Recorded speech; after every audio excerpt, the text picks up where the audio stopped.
Assalamualaikum warahmatullahi wabarakatuh. Di video kali ini kami akan menjelaskan mengenai pengendalian persediaan dengan metode Economic Production Quantity Single Item dari mata kuliah Sistem Produksi. Kami kelompok 3, Paralel A, Program Studi Teknik Industri Fakultas Teknik UPN Veteran Jawa Timur 2023. Dengan dosen pengampu Ibu Eni Aryani. Nah, untuk anggota kelompok dari kelompok 3 ini, yang pertama ada saya sebagai ketua, yaitu Anggraini Indriawati dengan NPM 2003 2010 121. Kemudian saya Muhammad Yusuf Effendi, MPM 2003 201 0034 sebagai wakil ketua.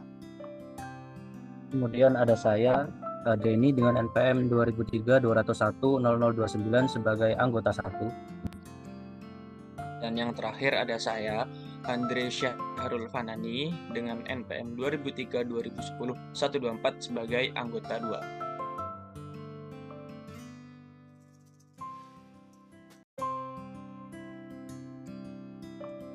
Kemudian di sini ada studi kasus dari tugas yang dikerjakan oleh kelompok kami, yaitu permintaan suatu produk A dari suatu perusahaan sebesar 15.000 unit per tahun.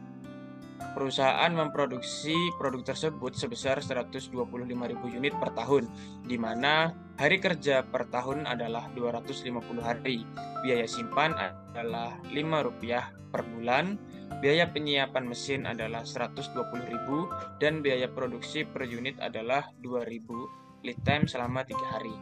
Maka tentukan yang pertama jumlah produksi yang ekonomis, kemudian yang kedua lamanya produksi berjalan, dan yang ketiga waktu siklus, kemudian yang keempat banyaknya operasi optimal per tahun, reorder point, total biaya persediaan per tahun. Kemudian gambarkan model persediaannya dan beri penjelasan dari gambar tersebut.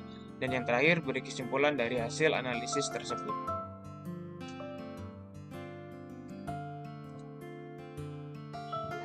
Kemudian untuk penyelesaiannya yaitu diketahui nilai R 15.000 unit per tahun, nilai N 220 hari kerja per tahun, P 2.000 per unit, H Rp5 per bulan atau Rp5 dikalikan 12 bulan yaitu Rp60 per tahun. Kemudian nilai dari C yaitu 120.000 peran, L atau lead time selama 3 hari, nilai P kecil 125.000 unit per tahun atau dibagi dengan hari kerja yaitu 250 sama dengan 500 unit per hari.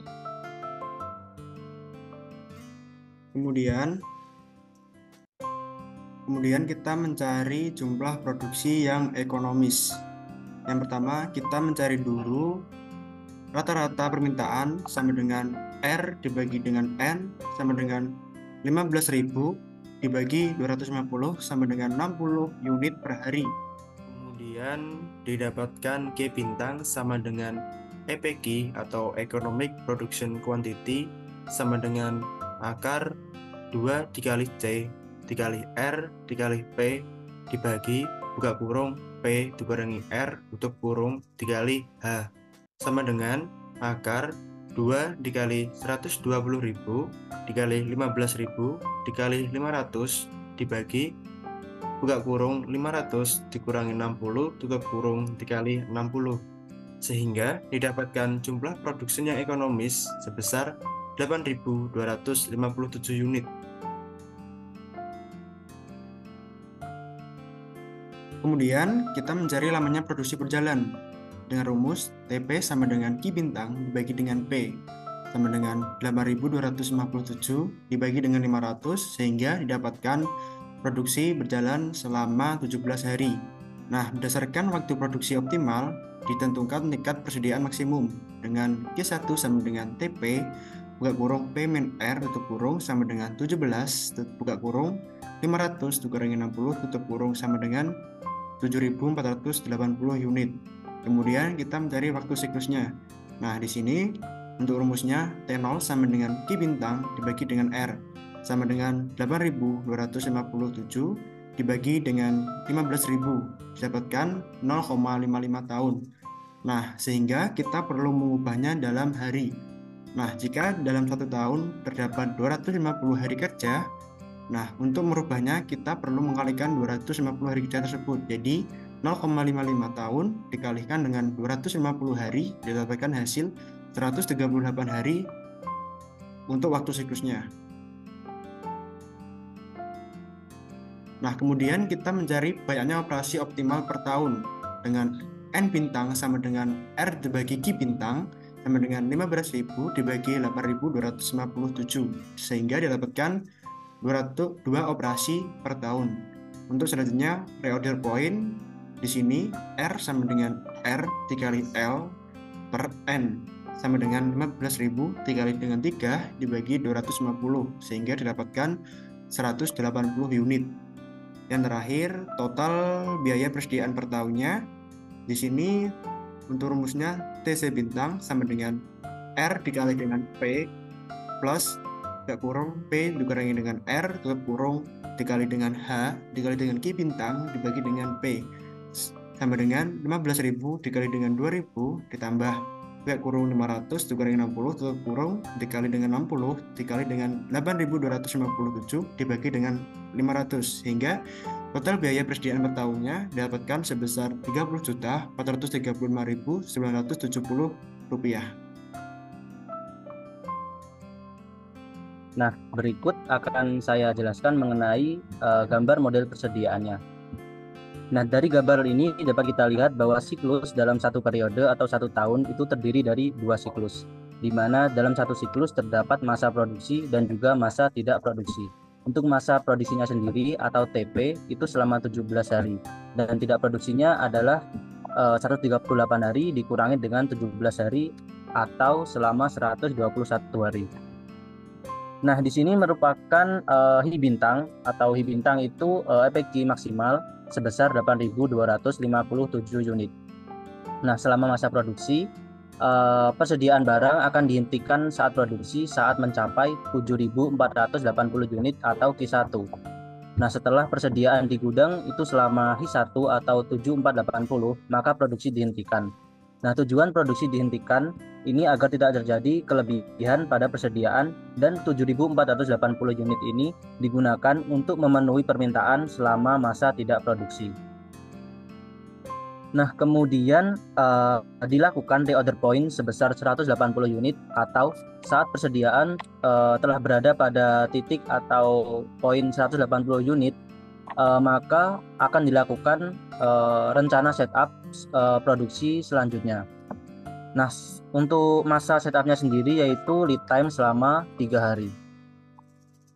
Untuk siklus berikutnya juga sama seperti siklus selanjutnya, dengan masa TP 17 hari dan tidak produksi selama 121 hari atau totalnya pada masa 276 hari. Untuk penjelasan lengkapnya akan saya lanjutkan pada slide berikutnya. Next.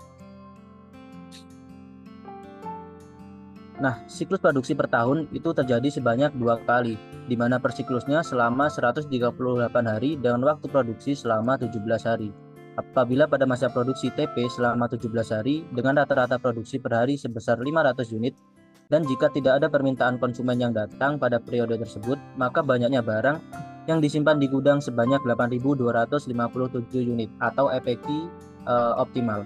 Tetapi apabila pada masa produksi TP selama 17 hari tersebut dan apabila permintaan konsumen yang datang rata-rata permintaan perharinya itu sebanyak 60 unit atau R kecilnya adalah 60 unit, maka persediaan maksimum barang yang disimpan di gudang itu sebanyak 7.480 unit atau setara dengan nilai Hi1, di mana 7.480 unit tersebut digunakan untuk menangani permintaan konsumen di masa tidak produksi selama 121 hari.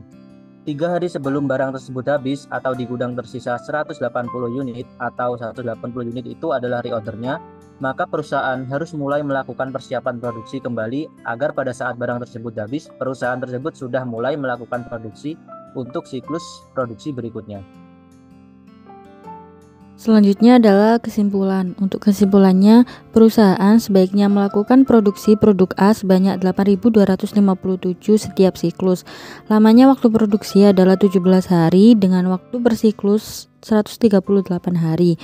Banyaknya operasi adalah 2 operasi per tahun. Pemesanan mulai dilakukan 3 hari sebelum produk A habis atau tingkat persediaan tinggal 180 unit di gudang agar didapatkan total biaya persediaan minimum sebesar Rp30.435.970 per tahun. Nah, cukup sekian penjelasan dari kelompok kami, kurang lebihnya mohon maaf. Wassalamualaikum warahmatullahi wabarakatuh.